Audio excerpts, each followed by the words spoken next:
اللہم صلی علی سیدنا محمد وعلی آل سیدنا محمد۔ تو آقا جی نہیں کہا خدا اس کا ہاتھ بن جاتا ہے، خدا اس کی زبان بن جاتا ہے۔ ہاں جی، انسان عبادت کے بعد یہ نفلوں میں اضافہ کرے تو اس کا نبی سے تعلق ہو جاتا ہے مضبوط۔ جب نبی سے تعلق ہوگا خدا سے بھی ہوگا، وسیلے سے ہوتا ہے۔ ایک صحابی نے کہا یا رسول اللہ میں آپ کا ساتھ چاہتا ہوں، آپ سے رابطہ چاہتا ہوں۔ ظاہر تو ساتھ تھا لیکن ساتھ معنوی حقیقی۔ کہا انی علی کثرت السجود، تو مدد کر میری زیادہ نفل پڑھ۔ یہ نفل پڑھتے پڑھتے چھوڑ دیتے، 100 کے 20 50 وہ بھی چھوڑ دیتے۔ بتاؤ، ایسی چیزیں چھوڑنی چاہیے؟ تم خدا خلق سے بے نیاز کر دے گا، جو چاہے گا تمہاری چاہت سے ہونا شروع ہو جائے گا۔ پہلے پڑھتے نہیں ہیں، پڑھتے ہیں تو پھر چھوڑ دیتے ہیں، اور جو پڑھتے ہیں بازے وہ نفل کو اپنے لیے مصیبت بنا لیتے ہیں۔ کئی دفعہ چاہتا ہوں کہتا ہوں وقت نہیں ملتا ہے۔ آقا جی کہتے ہیں انسان صحیح نماز نہیں پڑھتا ہے، نہ رکوع صحیح یعنی اطمینان سے، نہ سجود، نہ سجدے کے سامنے درمیان میں آرام سے بیٹھنا۔ یہ اس صحابی کو ایسے سکھایا آپ نے کہا جب تو کھڑا ہو تو اطمینان سے کھڑا ہوا کر، جب تو رکوع کر تو اطمینان سے، تطمئن راکعا، مطمئن ہو کے، اور جب قیام کر مطمئن رہے، مطمئن ایسے پورا کھڑا ہو جائے۔ جب سجدہ کر اطمینان، سب میں اطمینان کا لفظ ہے۔ کیونکہ ایک صحابی کو دیکھا نماز پڑھتا تھا، جلدی جلدی کرتا تھا، تو اس کو منع کیا ایسے مت کرو، پھر کہا بھی صلو، نماز پڑھو، کما رأیتمونی اصلی، جیسے تم دیکھتے ہو میں کیسے نماز پڑھتا ہوں۔ کتنے اچھے لفظ ہیں، کتنے پیارے۔ صلو، نماز پڑھو، لیکن کیسے پڑھو؟ کما رأیتمونی، تم مجھ کو دیکھتے رہتے ہو میں کیسے پڑھتا ہوں، تو میری طرح سے پڑھو۔ جو آقا تھا جی کی طرح کیسے نماز نہیں پڑھ کر نماز کو بد دعا دیتی، کہتے نماز لپیٹی جاتی ہے، اور آقا جی نے کہا نماز کہتی ضیعک اللہ ہو، خدا تجھ کو ضائع کرے، کما ضیعتنی، جیسے تو نے مجھ کو ضائع کیا۔ بتاؤ کیا فائدہ ایسے نفلوں کا؟ ایک سجدہ کیا، آرام سے نہیں کیا، اب سجدے سر اٹھا ایک دم سجدہ دوسرا مار دیا۔ وہ کئی دفعہ کہنا چاہتے ہیں، ایک کو دیکھا سجدے پہ سجدہ مار رہا تھا۔ کیا مصیبت ہے! ایک تو نماز نہ پڑھنے کی مصیبت، ایک آدمی کوئی کام نہیں کرتا مصیبت، اگر کام کرتا اس کو اور بگاڑتا ہے، ڈبل مصیبت۔ یہ کیسی مصیبت ہے؟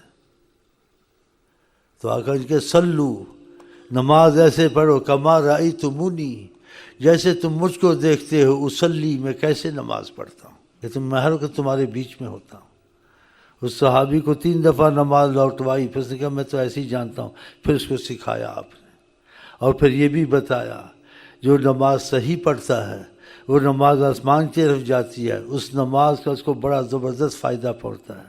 اور نماز کہتی ہے حفظک اللہ کما حفظتنی، خدا تجھ کو حفاظت میں رکھے ہر مصیبت، ہر بلا سے، ہر چیز سے، جیسے تو نے میری حفاظت کی۔ بتاؤ، اب یہ ایسے نماز پڑھنا چاہیے، ایسے پڑھتے ہیں، سجدے پہ سجدہ، آرام سے 3 تسبیح نہیں کہہ سکتے۔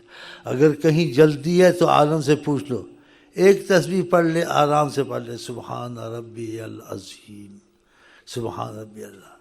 لیکن یہ پوری نماز نہیں ہے، لیکن صحیح تو ہوگی، آرام سے پڑھیے، لیکن سبحان یہ نہیں، اس سے ایک اچھی جو صحیح پڑھ لے وہ تو جائے گی، لیکن پھر بھی پوچھ لینا عالموں سے، ہاں جی، کہ خدا رسول کے سامنے میرا کوئی علم نہیں ہے، خدا رسول کے سامنے کسی کی حیثیت ہو سکتی، کسی طرح نہیں ہو سکتی، لیکن تھوڑا بہت جو رکھتا ہوں علم وہ خدا کے فضل سے رکھتا ہوں، اس میں بھی بڑی احتیاط سے بات کرتا ہوں، کیونکہ نبی کریم صلی اللہ علیہ وسلم فرماتے ہیں جس نے کوئی بات کہی میں نے وہ بات نہیں کہی ہے، اس نے کہہ دی اور میری طرف سے کہہ دیا، فَلْيَتَبَوَّأْ مَقْعَدَهُ مِنَ النَّارِ، وہ اپنی جگہ جہنم میں بنائے، کہ نبی کریم کی مکانت جیسی ہے ایسی مکانت کسی کی ہو نہیں سکتی، تو ان کی طرف منسوب نہ کرے، ان کی جو بات ہو وہ پوری کرے، نہیں تو کہہ دے مفہوم ایسا ہے۔ تو بہرحال نماز میں بہت احتیاط کریں. اگر آپ آرام سے نماز پڑھیں گے، آپ 100 نفل پڑھتے ہیں 50 پڑھ لو، 50 پڑھتے 20 منٹ پڑھو، صحیح خراب نہ پڑھو، تاکہ اس کا فائدہ ہو، اس کا نقصان نہ ہو. کیونکہ حدیث پاک کے لفظ ہے، اگر انسان غلط نماز پڑھتا ہے، جلدی سے پڑھتا ہے، اس میں نہ رکوع صحیح، نہ سجدہ صحیح، نہ سجدے کے درمیان آرام سے بیٹھتا ہے، تو وہ نماز بد دعا اس کو کرتی ہے. بتاؤ. اور صحیح پڑھتا اس نماز کا فائدہ پہنچتا ہے، اس کے لیے دعا کرتی ہے. تو آئندہ یہ بہت احتیاط کریں.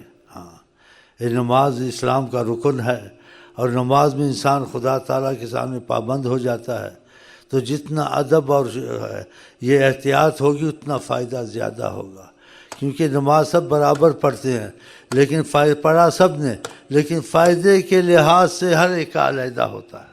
ہاں، کسی کو اسی 2 رکعت میں تھوڑا فائدہ، کسی کو بہت فائدہ، کسی کو اسی 2 رکعت میں بے انتہا فائدہ، کسی کو اسی نماز میں نقصان. ہاں، اس لیے آقا جی نے ایک حدیث میں کہا، بعض آدمی نماز پڑھتا ہے، لا یعادل صلاتہ مثقال خردل، رائی کے برابر بھی اس کی نماز کی قیمت خدا کے ہاں نہیں. پڑھی ہے لیکن خدا نے دیکھا.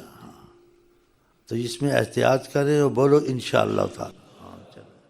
یہ بہت بڑی مصیبت ہے جی. تو نبی کے نے رابطہ کا صحابی کو یہی بتایا تھا نا، اِنِّی علی کثرت السجود، تو میری مدد کا جو تو چاہتا ہے میرا تیرا تعلق پیدا ہو جائے. اِنِّی علی کثرت السجود، خدا کو سجدے زیادہ کر، میرا تیرا رابطہ اسی سے ہو جائے گا. تو پھر نماز اچھی طرح پڑھنی چاہیے. اور یہ رابطہ کیسا؟